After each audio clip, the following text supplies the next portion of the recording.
नमस्कार दोस्तों। हमारे जीवन के 3 अभिन्न भाग होते हैं जिनमें हम अपना जीवन गुजारते हैं। बचपन, जवानी और बुढ़ापा। तो आइए दोस्तों, आज हम जानते हैं कि बचपन, जवानी और बुढ़ापे में इन तीनों जीवन के अभिन्न भागों में ज्योतिषीय तथ्य, ज्योतिषीय प्रभाव किस तरह से पड़ते हैं और हमें क्या करना चाहिए ताकि हमारा जीवन सुखद, सुखी और संपन्न रहे। दोस्तों, बचपन में हमें माता पिता द्वारा पाला पोसा जाता है। माता का कारक चंद्रमा है और पिता का कारक सूर्य है। तो बचपन में चंद्रमा और सूर्य, ये 2 ग्रह हमारे जीवन में बहुत ही ज़्यादा प्रभाव रखते हैं। अगर हम बचपन में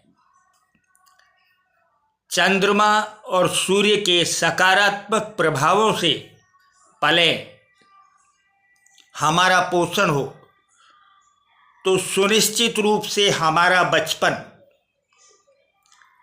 बहुत ही अच्छा गुजरेगा, सर्वांगीण विकास होगा और चौतरफा सकारात्मक फल मिलेंगे।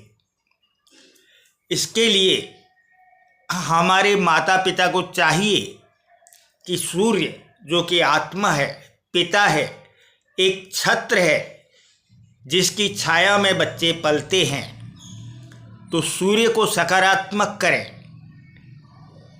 और सूर्य को सकारात्मक करने के लिए हमारे बचपन के दिनों में माता पिता को चाहिए कि वो सूर्य को जल समर्पित करें। और चंद्रमा, जो कि माता का कारक है, उसको सकारात्मक करने के लिए माता पिता को चाहिए कि एक छोटी सी चांदी की कटोरी या चम्मच ज़रूर रखें जिनसे बच्चों को पानी पिलाएं। उनका बचपन चंद्रमा के सकारात्मक प्रभावों से और सूर्य के सकारात्मक प्रभावों से उन्नत होगा, प्रगतिवान होगा और बच्चे अच्छी उन्नति कर पाएंगे। सूर्य और चंद्रमा बच्चों को मानसिक रूप से भी मजबूत बनाएंगे। इसके बाद आता है जवानी का समय। जवानी में दोस्तों, हर किसी की इच्छाएं जागृत होती हैं, लालसाएं जागृत होती हैं, कामनाएं जागृत होती हैं, क्योंकि उसके कुछ सपने होते हैं, कुछ गंतव्य होते हैं जिनको वह प्राप्त करना चाहता है, अपना कैरियर बनाना चाहता है। ऐसे में जब भी जवानी के समय में इच्छाएं जागृत होती हैं तो वह राहु के कारण होती हैं। राहु इच्छाओं को जन्म देता है, राहु इच्छाओं का जन्मदाता है। अतः हमें राहु को सकारात्मक करना होगा। और राहु को सकारात्मक करने के लिए हमारे घर में जो टॉयलेट और बाथरूम हैं, जो कि राहु का स्थान है, उन्हें भी सकारात्मक करना होगा। इसके लिए वहाँ पर नीले कलर के बल्ब, नाइट बल्ब लगाने होंगे और नीले कलर के लिक्विड से उन्हें सप्ताह में कम से कम 2 बार साफ करना होगा। इससे जवानी के समय में हमारी इच्छाएं, कामनाएं जो जागृत होती हैं, वो एक सकारात्मक रूप लेंगी, नकारात्मकता की ओर नहीं जाएंगी। क्योंकि राहु इच्छाओं, कामनाओं और लालसाओं को जन्म देने वाला है। तो यह जरूरी है कि उसकी दिशा और दशा सकारात्मक हो। इसके लिए आप राहु को सकारात्मक रखें। राहु धुएं का कारकत्व भी साथ में लिए हुए होता है। धुएं में राहु का कारकत्व होता है। धुआं राहु को अति प्रिय है। अतः आप अपने घर में इस उम्र के पड़ाव में रोज त्रिकाल संध्या को गूगल जलाकर उसमें कपूर डालकर धुआं करें। इससे राहु सकारात्मक होगा। और राहु एकमात्र ग्रह है बृहस्पति, जिससे वह पूर्ण होता है, क्योंकि राहु और केतु के सर और धड़ काट दिए गए थे। इस कारण से उनमें ऑक्सीजन का अभाव होता है और ऑक्सीजन का भंडार ज्योतिष में बृहस्पति को कहा गया है। उन्हें ऑक्सीजन यानी सकारात्मक दिशा और दशा सिर्फ बृहस्पति ही दे सकता है।